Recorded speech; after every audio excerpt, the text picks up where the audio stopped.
듣는 모든 자들에게 하나님의 은혜가 충만하게 하여 주시옵소서. 그렇게 하실 주님을 신뢰하오며 이 모든 말씀을 우리 주 예수 그리스도를 받들어 기도드리옵나이다. 아멘. 할렐루야. 주님의 이름으로 찬양하고 오늘 말씀 앞에 나오신 여러분들을 축복하고 또 환영합니다.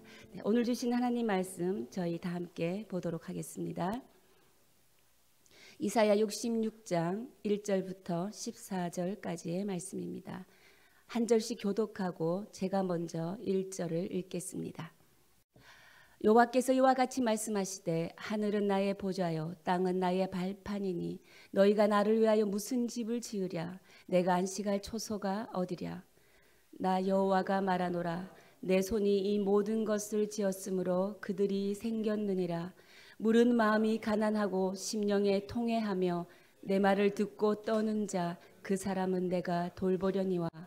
소를 잡아 드리는 것은 살인함과 다름이 없이 하고 어린 양으로 제사 드리는 것은 개의 목을 꺾음과 다름이 없이 하며 드리는 예물은 돼지의 피와 다름이 없이 하고 분향하는 것은 우상을 찬송함과 다름이 없이 행하는 그들은 자기의 길을 택하며 그들의 마음은 가증한 것을 기뻐한즉 나 또한 유혹을 그들에게 택하여 주며 그들이 무서워하는 것을 그들에게 임하게 하리니 이는 내가 불러도 대답 없는 자가 없으며 내가 말하여도 그들이 듣지 않고 오직 나의 목전에서 악을 행하며 내가 기뻐하지 아니하는 것을 택하였음이라 하시니라.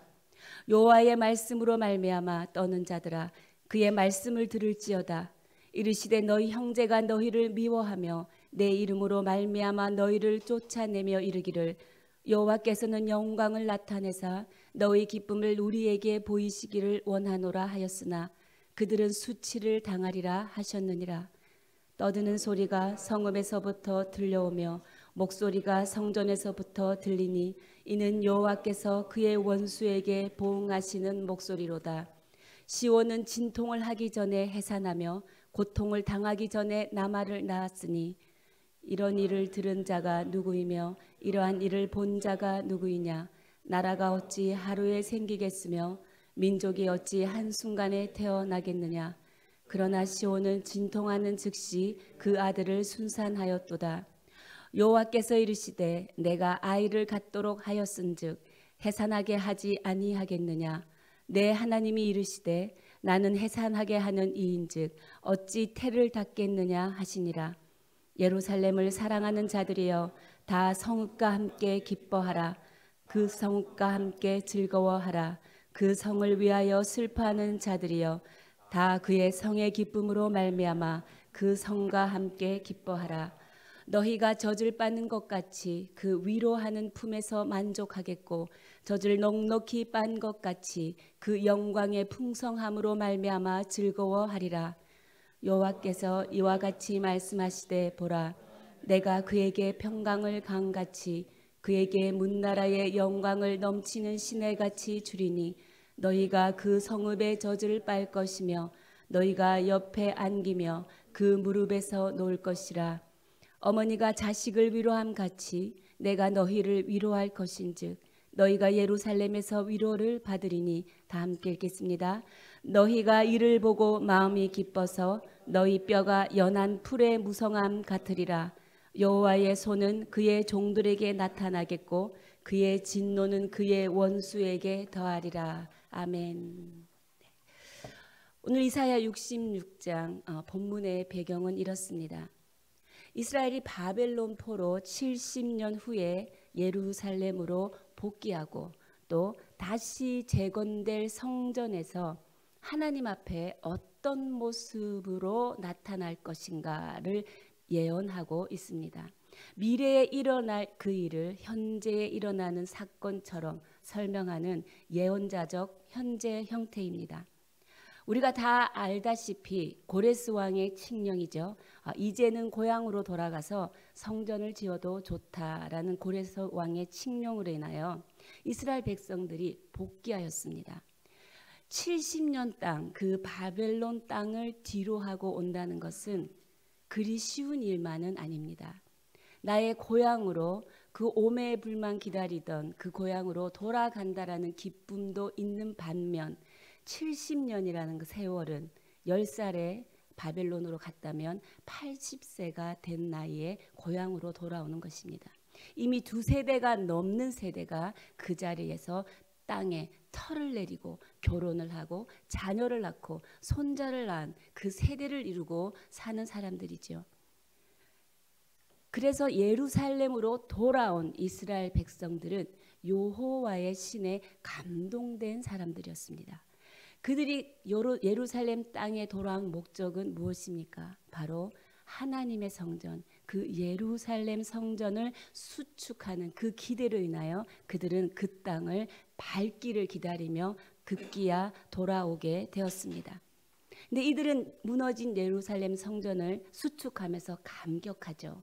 노인들은 이전에 솔로몬 성전의 그 영광과 화려함을 보고 지금 성전의 초라함으로 눈물을 흘리고, 청년들은 새 예루살렘 성전을 건축하는 그 기쁨으로 눈물을 흘리고 있습니다. 그들이 전심으로 하나님을 찾으면서 바벨론 70년의 포로 생활 동안 믿음으로 살아오려고 노력했습니다. 그리고 믿음으로 견뎌 이 땅 나의 고향 예루살렘으로 돌아와 보니 그들은 어느새 감격적인 예배가 사라지고 말았다라는 것입니다.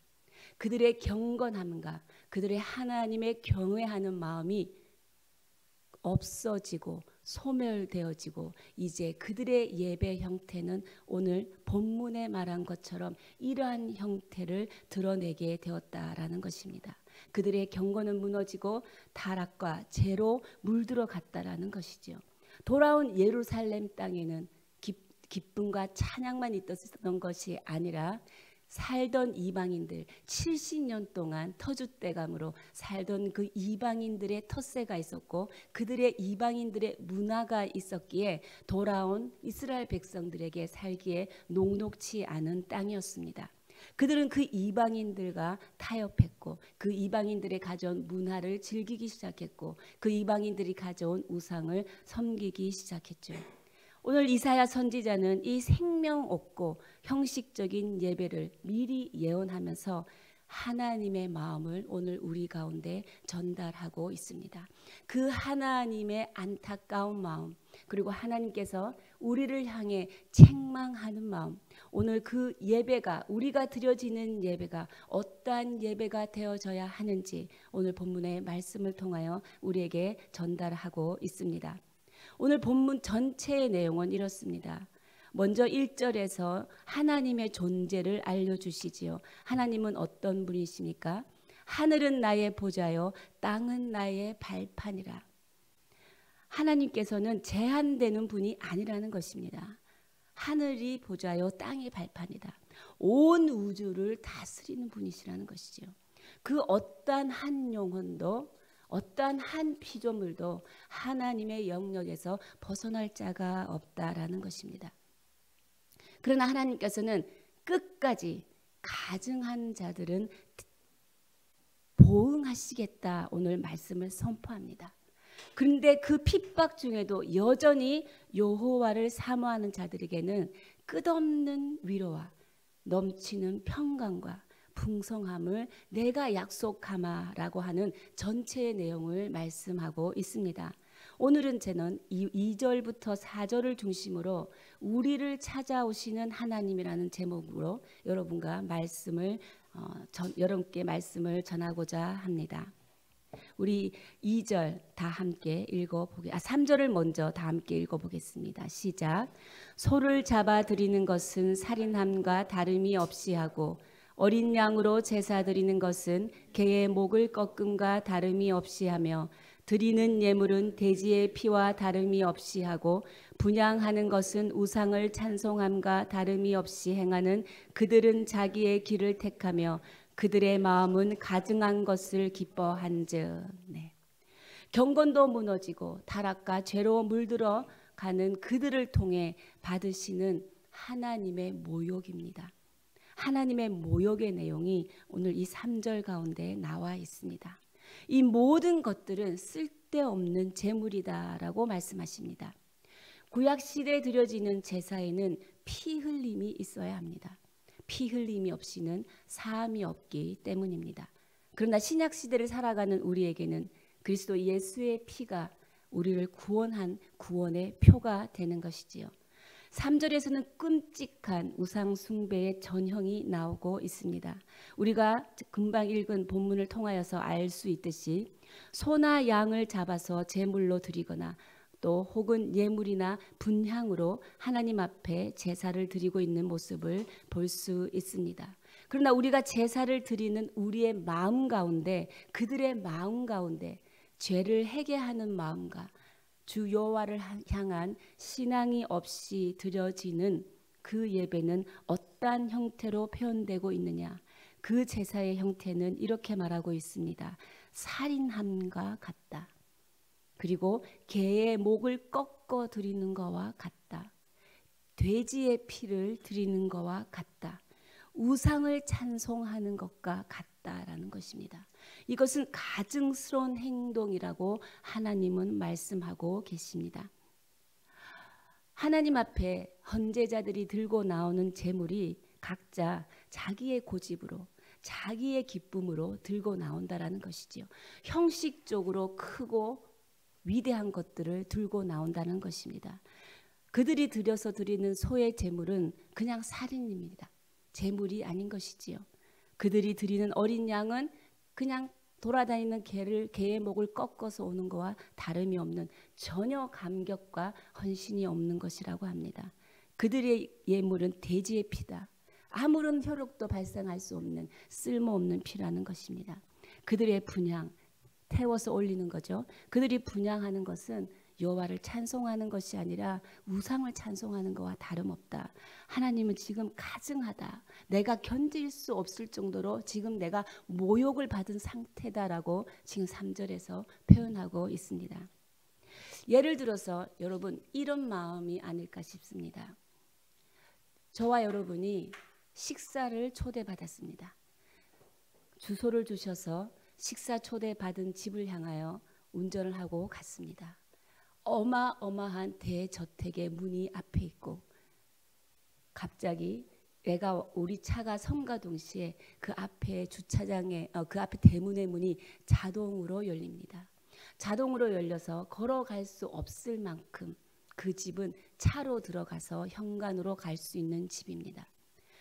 차로 3분 정도를 운전해야 그 집의 현관에 다다를 수 있는 집이죠. 현관에 다다르니 그 집 주인 부부가 우리를 환영하며 나옵니다. 그들이 입은 옷은 너무너무 훌륭하고 고급진 옷입니다. 누가 봐도 비싼 옷이지요.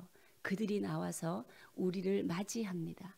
그리고 그들은 아주 멋진 다이닝룸으로 우리를 인도합니다.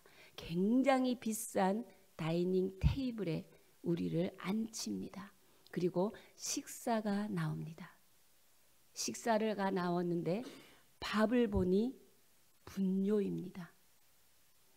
국의 뚜껑을 열어보니 구중물입니다. 반찬의 뚜껑을 열어보니 토한 음식들입니다. 여러분의 마음은 어떠시겠습니까? 모욕감을 느끼겠죠. 아마 그들의 보이는 것들이 크고 위대했기 때문에 더 모욕스러웠을 것입니다. 외부적 형식이 클수록 하나님께는 더 큰 모독이 된다라는 것입니다. 하나님 앞에 이렇게 쓸모없는 제물을 드리는 것은 어디에서부터 나오는 것입니까? 쓸모없는 마음에서부터 나오는 것입니다. 쓸모없는 마음은 어떤 것입니까? 자기 고집과 가증한 기쁨에서 나오는 것입니다. 하나님께 예배를 드린다. 양의 목을 꺾어서 양의 배를 갈라서 양의 내장을 다 드러내서 그 양을 불태워서 모든 것을 그 양은 어떤 의미입니까? 구약시대에 나의 죄를 전가하기 위해 제사장이 백성이 데려온 그 양에다가 우리의 죄를 옮깁니다. 그리고 난 뒤에 제사장은 그 양을 죽이지요. 그 양을 죽여서 불태웁니다. 근데 그 양은 내가 집에서 기르던 양입니다. 매일매일 나를 알아보고 나에게 달려들고 나를 아는 채 했던 그 양이지요. 그 양이 무슨 죄가 있습니까? 그 양이 내 눈앞에서 내 죄로 인하여 온 것들이 찢어지고 내장이 다 터지고 온몸을 불살라 타오르는 그 모습을 보고도 우리의 마음은 또 양이 하나 죽었네. 그 모습을 보고도 우리의 마음이 소위 요즘 표현으로 껌 씹는 마음으로 볼 수 있냐라는 것입니다. 하나님 그런 예배자의 마음을 쓸모없다. 너희들 가증하다. 너희들의 기쁨으로 나에게 가져오는 재물은 나는 받을 수가 없다. 나를 더 이상 모욕하지 마라. 하나님의 마음을 표현하고 있습니다. 자기는 죽지 않고 애매한 양의 목만 꺾어서 하나님 앞에 나오는 자들을 하나님이 책망하십니다. 예배는 자신이 꺾어지는 것입니다. 내 고집이 꺾어지고 내 편견이 꺾어지고 내 아집이 꺾어지고 내가 옳다고 주장하며 곧장 걸어가는 그 길을 돌이키는 것이죠. 꺾임이 없는 예배가 하나님 앞에 어떻게 상달될 수 있겠습니까? 그들의 길은 이렇다고 말합니다. 3절 후반부를 보면 그들은 이런 예배를 드리는 가증스러운 사람들은 자기의 길을 택한다. 우리는 어느 길을 택해야 합니까? 여러분은 여러분의 마음이 흐르는 대로, 여러분의 마음이 인도하는 대로 그 길을 택하고 가고 계십니까? 우리는 어느 길을 택해야 하는지 여호수아 24장 15절은 분명히 여호수아가 말하고 있습니다. 우리 자막을 통하여서 다 함께 한 목소리로 읽어보도록 하겠습니다. 시작. 만일 여호와를 섬기는 것이 너희에게 좋지 않게 보이거든 너희 조상들이 강 저쪽에서 섬기던 신들이든지 또는 너희가 거주하는 땅에 있는 아모리 족속의 신들이든지 너희가 섬길 자를 오늘 택하라. 오직 나와 내 집은 여호와를 섬기겠노라 하니. 여러분은 오늘 무엇을 택하겠습니까? 여호와를 택하면 여호와 하나님의 보호와 여호와 하나님의 복을 하나님이 허락하신 가나안 땅에서 영원히 누릴 수 있습니다. 자기의 길을 택하면 편견과 아집과 굳어진 마음의 감정들 그리고 움직이지 않는 꿋꿋한 마음 이것들만 우리 속에 가득 차게 됩니다. 이것들은 무슨 유익이 있죠? 부서지는 것 외에는 아무런 유익이 없는 것들입니다. 오늘 여러분께서는 주 여호와만을 섬기는 그 길을 택하시기를 주님의 이름으로 축복합니다. 두 번째 가증한 예배를 드리는 자들은 무엇이라고 표현하고 있습니까? 그들의 마음은 가증한 것을 기뻐한다. 즉 쓸모없는 마음 속에서 가증한 기쁨을 찾는다라는 것이지요. 여러분은 어떤 것들이 여러분 마음의 기쁨이 되십니까? 가증하다라는 이 단어는 구약 성경에 굉장히 많이 나옵니다. 이 가증하다라는 단어는 10계명 중에 1계명, 2계명과 연관이 있습니다. 1계명, 나 외에 다른 신을 두지 말라. 2계명, 우상을 만들지 말라. 이 가증이라는 것은 이 계명을 어기는 것입니다. 하나님께 돌려야 할 영광을 다른 데 돌리는 것이 가증한 것입니다. 가증한 것을 기뻐한다라는 의미는 주님이 하지 말라고 한 우상 숭배를 통해서 얻는 즐거움을 말하고 있습니다. 근데 우상 숭배, 여러분이 지금 마음에 안심하고 계실 수 있습니다. 나는 우상 숭배 안 해. 무당 찾아가고 있지 않아. 절에 가서 절하지 않아. 우상 숭배는 그것만이 우상 숭배가 아니라는 것이지요. 우상 숭배의 실체는 10계명 중에 10번째 계명입니다. 내 이웃의 집을 탐내지 마라. 우상 숭배의 실체는 탐심이라는 것입니다. 이 가증한 것은 마음에서 나오는 쓸모없는 예배라는 것이지요. 눈에 보이는 형식적인 것이 아니라 내 마음에서 나오는 내 것을 추구하고 나만이 이 세상의 중심이 되어지고 이 세상은 나를 중심으로 움직여져야 한다라는 내 중심 그리고 탐심이라는 것입니다. 자기 길을 택하고 가증한 기쁨을 찾는 자들, 하나님은 어떻게 다루실까요? 하나님께서는 오늘 본문 4절을 통하여 내가 이 두 가지 방법을 통하여 그들을 다루겠다라고 말씀하고 계십니다. 우리 4절을 한 목소리로 읽겠습니다. 시작. 나 또한 유혹을 그들에게 택하여 주며 그들이 무서워하는 것을 그들에게 임하게 하리니 이는 내가 불러도 대답하는 자가 없으며 내가 말하여도 그들이 듣지 않고 오직 나의 목전에서 악을 행하며 내가 기뻐하지 아니하는 것을 택하였음이라 하시니라. 하나님께서는 그들을 유혹밖에 내버려 두십니다. 유혹을 밖에 내버려 둔다라는 것입니다. 여러분, 우리에게는 이런 하나님의 은혜가 있습니다. 어떤 은혜냐면 죄를 짓지 않도록 하나님께서 우리를 보호해 주시는 은혜가 있습니다.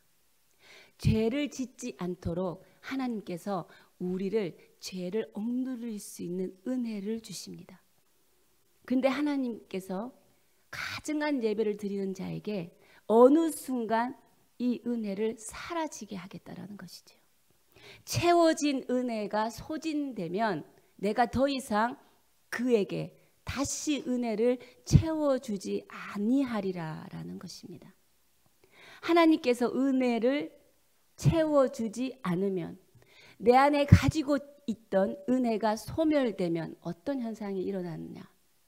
내 마음대로 가던 그 길을 쏜살같이 달려갑니다.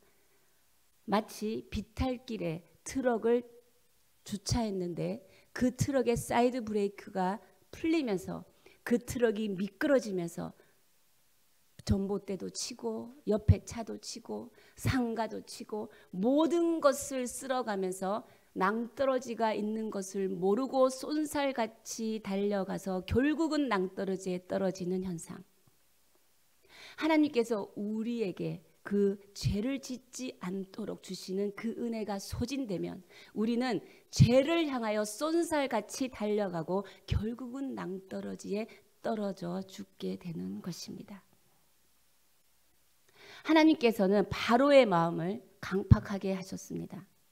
이 바로의 마음을 강팍하게 하셨다라는 것은 좋은 마음을 강팍하게 한 것이 아니지요.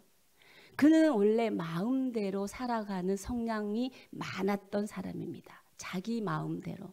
근데 그 사람의 마음을 더 강팍하게 해서 무엇입니까? 하나님의 심판을 받게 만드신 것이죠.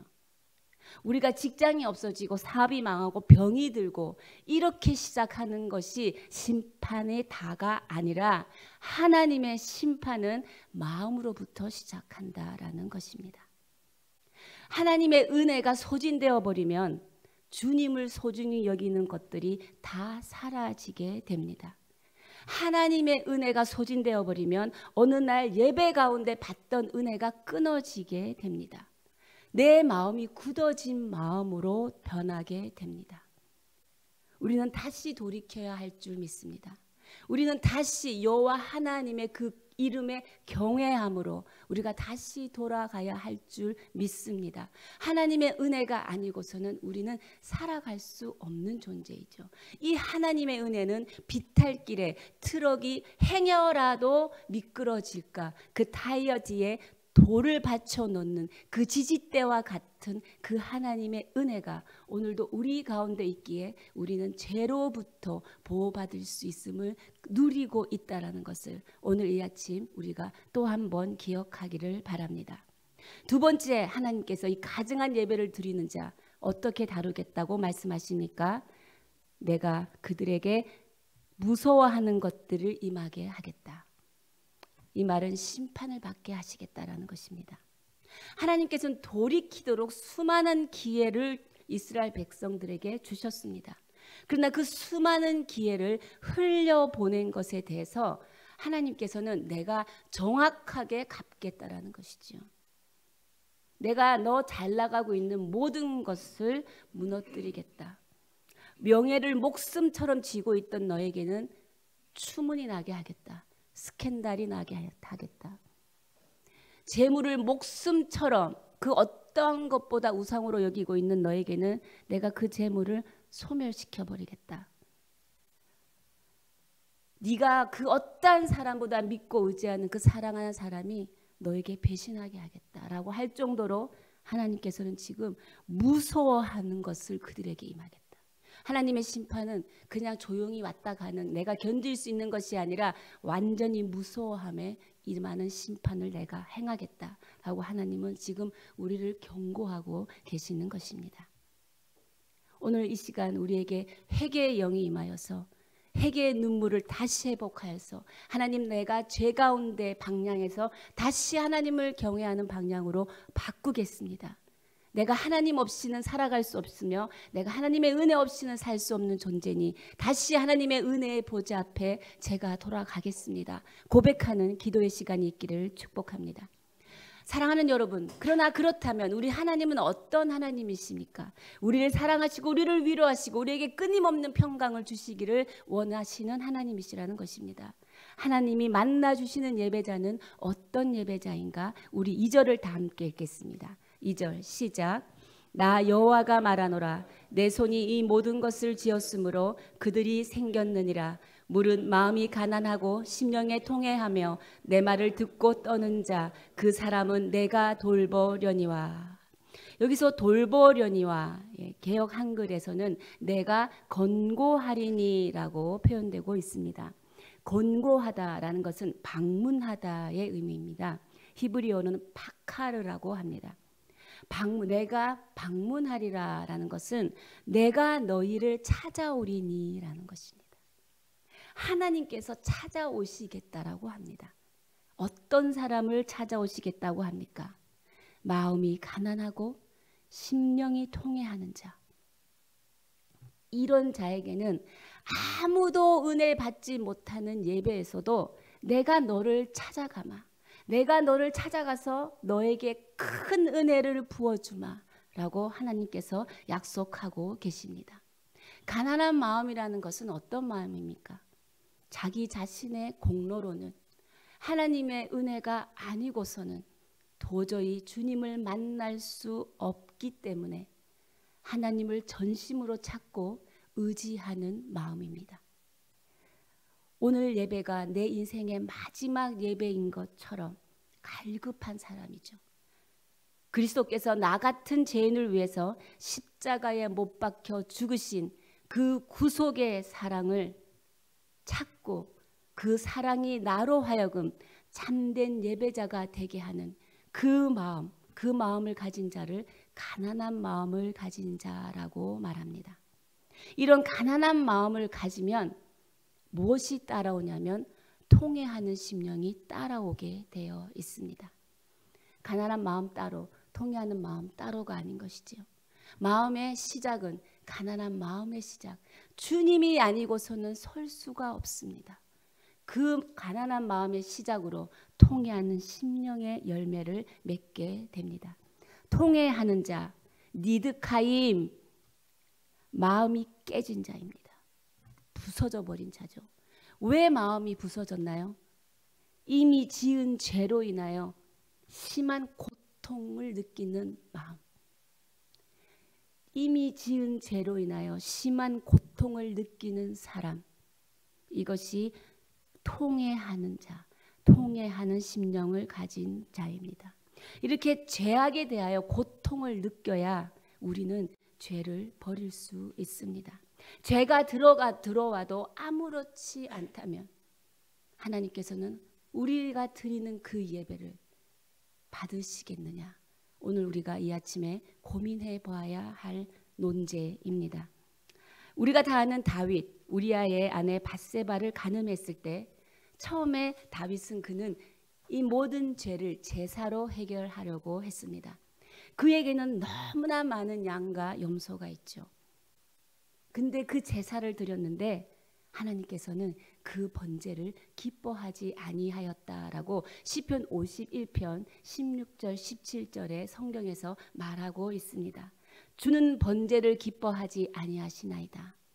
하나님은 다른 제물을 원하신다. 그는 통렬하게 고백합니다. 뭐라고? 하나님께서 구하시는 제사는 상한 심령이라. 다윗은 자신의 죄를 제사 드림으로 해결받기를 원했습니다.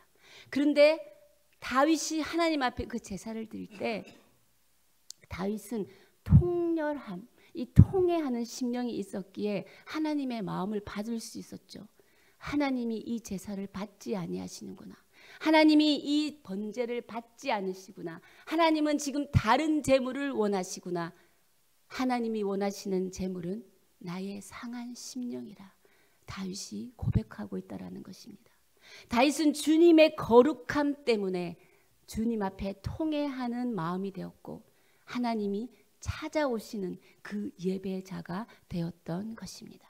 하나님께서 유일하게 성경에서 나의 마음에 합한 자라 다윗에게 말하고 있습니다. 이것은 다윗이 이 상한 심령의 예배를 주님 앞에 드렸기 때문입니다. 사랑하는 여러분, 수없이 예수님 주의를 맴돌지만 한 번도 주님을 만나지 못한 자들은 통회하는 심령을 가지지 못한 자들입니다. 죄로 인해 해괴로운 눈물 흘린 적이 여러분 언제입니까? 통회하는 심령을 가진 자들은 하나님이 찾아와서 만나 주십니다. 하나님이 찾아와서 만나 주신다면 우리 인생에 무엇이 문제이겠습니까? 어떤 상황과 조건이 문제가 되겠습니까? 그 어떠한 것도 우리에게 영향력을 행사할 수 없다라는 것이지요. 이렇게 오늘 하나님이 만나 주시는 마음이 가난한 자, 심령이 통회하는 자, 이들의 나타나는 현상, 이들의 현상은 하나님의 말씀 앞에 떠는 자들이라고 말합니다. 그들은 내 말을 듣고 떠는 자이다. 오늘 이 시간 여러분이 하나님의 말씀 앞에 떨리고 흔들리는 자가 되기를 축복합니다. 여기서 떨림이란 파괴적 떨림이 아니죠. 파괴적 떨림이란 공포입니다. 더 공포를 주어서 하나님께로부터 도망가게 하고 하나님을 더 거부하게 하는 거죠. 여기서의 떨림은 건설적인 떨림입니다. 어떤 떨림입니까? 하나님, 티끌과 같은 제가 하나님 말씀 앞에 섰습니다. 티끌과 같은 존재가 하나님을 감히 대적했습니다. 이 두려움에 떠는 것입니다. 하나님, 저에게 은혜를 주십시오. 제가 다시 은혜를 찾아 하나님 앞에 돌아왔으니, 찬송가 가사 중에 나 이제 왔으니 주의 은혜로 채워달라는 그 찬송가의 고백이 오늘 이 하나님이 찾으시는, 하나님이 찾아오시는 그 예배자의 고백이 아닌가 싶습니다. 이런 사모함이 저와 여러분 가운데 있기를 믿음으로 선포합니다. 주님은 끝없이 이렇게 이스라엘 백성들을 부르시고 계십니다. 그러나 그들은 내가 불러도 대답하는 자가 없다람, 내가 말하여도 듣지 않는다라고 말씀하십니다. 여러분, 우리 다 함께 주님께 대답하고 우리 다 함께 주님의 말씀을 경청합시다. 그리고 우리 다 함께 가던 길을 멈추고 주님을 여호와를 섬기는 길로 돌아섭시다. 앞에 낭떠러지로 떨어질 줄 알면서 나의 고집과 완고함으로 나의 잘못을 감추면서 앞으로 걸어가는 어리석은 행동을 해서는 안 되겠습니다. 신앙생활의 기본은 하나님의 마음을 깊이 헤아리는 것입니다. 하나님의 나라는 하나님을 두려워하고 사랑하는 자들의 나라입니다. 십자가에 못 박혀 죽으신 예수 그리스도의 그 고난, 그 찢어짐 가운데 나타난 그 아버지의 사랑, 그 아버지의 마음을 이해하는 것이 바로 하나님의 마음을 헤아리는 자입니다. 하나님의 마음을 헤아리는 자, 자녀들 중에 부모의 마음을 헤아리는 것이 가장 큰 효도입니다. 부모가 당뇨병이 걸렸는데 사탕을 드리면 안 되지 않습니까? 나의 옛길을 버리고 하나님의 새 길을 걷는 사람, 주님의 은혜를 끊임없이 구하는 사람이 되기를 축복합니다. 위대하신 하나님 아버지의 사랑은 인간의 이성으로 깨닫지도 못하고 인간의 눈으로 보지도 못했기에 사랑하는 독생자 아들에게 인간의 옷을 입혀 우리 가운데 보내주셨습니다. 그 예수 그리스도의 생애는 머리 둘 곳이 없는 생애였습니다. 하나님의 사랑은 예수 그리스도의 머리 둘 곳이 없는 생애 가운데도 임하셨고 예수 그리스도 그 아들이 자신의 아들이 십자가에 찢어져서 고난받고 고통받고 죽는 그 죽음 가운데서도 하나님은 사랑으로 우리한테 보여주셨습니다. 사랑하는 여러분, 우리가 주님 앞에 어떻게 살아갈 것인가? 인격적인 하나님을 우리가 어떻게 만날 것인가? 모든 것은 우리의 심령의 마음에서부터 비롯된다라는 것, 오늘 이것을 기억하며 인격적인 하나님을 날마다 만나는 기쁨, 그리고 하나님이 찾아오시는 그런 예배자의 삶을 사시기를 주님의 이름으로 축복합니다. 함께 기도하시겠습니다. 주님, 쓸모없는 마음, 내 안에 있는 자기 기쁨과 자기 고집과 가증함을 용서하여 주시옵소서. 주님, 오늘 이 시간 결단합니다. 오직 나와 내 집은 여호와를 섬기기를 결단하며 선택합니다. 주님, 우리의 선택 가운데 하나님의 복으로 임하여 주시고 우리의 선택 가운데 주의 인도하심과 주님의 위로와 평강이 넘치게 하여 주시옵소서. 하나님, 우리로 하여금 자기 길을 택하는 길, 하나님 그 길을 택하지 않게 하여 주십시오. 내 안에 있는 편견과 아집과 굳어진 감정들, 움직이지 않는 고집들, 꿋꿋한 마음의 것들을 부서지게 하여 주시옵소서. 하나님, 우리가 이런 예배자가 되기를 원합니다. 하나님의 말씀 앞에 떠는 자가 되게 하여 주십시오. 주님, 이 시간 하나님의 말씀이 나를 흔들어 주십시오. 주님, 이 시간 하나님의 말씀이 나를 흔들어 주셔서 하나님의 말씀에 생명의 열매를 맺는 자로 살아가게 하여 주시옵소서. 주님, 그리하여서 주님이 부를 때 대답할 수 있고 주님이 말씀하실 때 들을 수 있는 심령이 되게 하여 주시옵소서. 주님 앞에 두렵고 떨림으로 주님을 사랑함으로 하나님의 나라 가운데 살아가는 인생 되게 하여 주시고 우리 가정이, 우리 직장이, 우리 교회가 그런 교회 될 수 있도록 하나님의 나라로 임하여 주시옵소서. 예수 그리스도의 머리 들 곳 없는 생애 가운데서 하나님의 사랑을 보게 하셨고 우리 주 예수 그리스도의 십자가에서 그 고난의 찢어짐과 고통과 죽음 속에서 하나님의 사랑을 보여주셨사오니 하나님 위대한 그 사랑을 받은 자, 그 사랑을 받은 자로, 그 사랑을 누리는 자로, 사랑의 감격을 드리는 자로 살아가게 하여 주시옵소서. 우리 하나님 앞에 회개하며 애통하며 하나님 없이는 살 수 없습니다. 하나님의 은혜가 없이는 살 수 없음을 주님 앞에 고백하며 주여 한번 부르며 고백하며 기도하며 나아가시겠습니다. 주여, 살아계신 하나님, 나의 마음을 돌이켜 주십시오. 하나님, 나의 높아진 마음을 하나님 주님 통하게 하여 주시고 내 심령을 통해하는 심령으로 주님 기름 부어주시니 감사합니다. 하나님, 가던 길을 돌이켜 주 여호와를 경외하는 길로 나와 내 가정은 주 여호와를 섬기기로 결단하며 오늘도 주 여호와를 택하며 걸어가는 길 되게 하여 주시옵소서. 하나님 아버지, 부서질 것을 붙들고 나아가지 않게 하여 주시고 십자가의 그 독생자 아들을 죽임에까지 하나님 우리를 사랑하신 하나님의 그 위대하신 사랑을 붙들며 살아가게 하여 주시옵소서. 하나님, 우리가 심령이 가난한 자가 되기를 원합니다.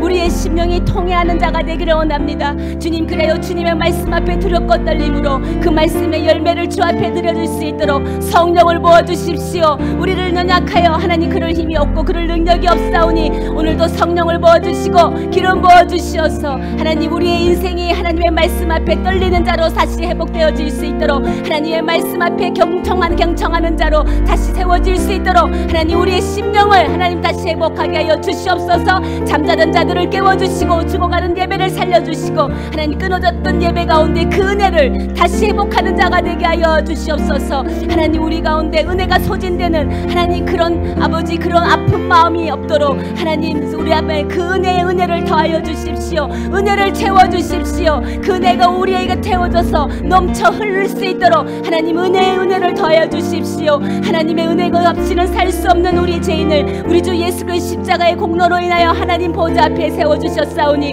하나님이 감사와 감격의 예배를 드리는 하나님이 찾아오시는 그런 예배자로 살아갈 수 있도록 주님 인도하여 주시옵소서. 살아계신 하나님, 하나님의 말씀 앞에 떠는 자가 되기를 원합니다. 예수 그리스도를 꼭 붙드는 자가 되기를 원합니다. 주님이 부르실 때 듣는 자가 되기를 원합니다. 주님이 말씀하실 때 대답하는 자가 되기를 원합니다.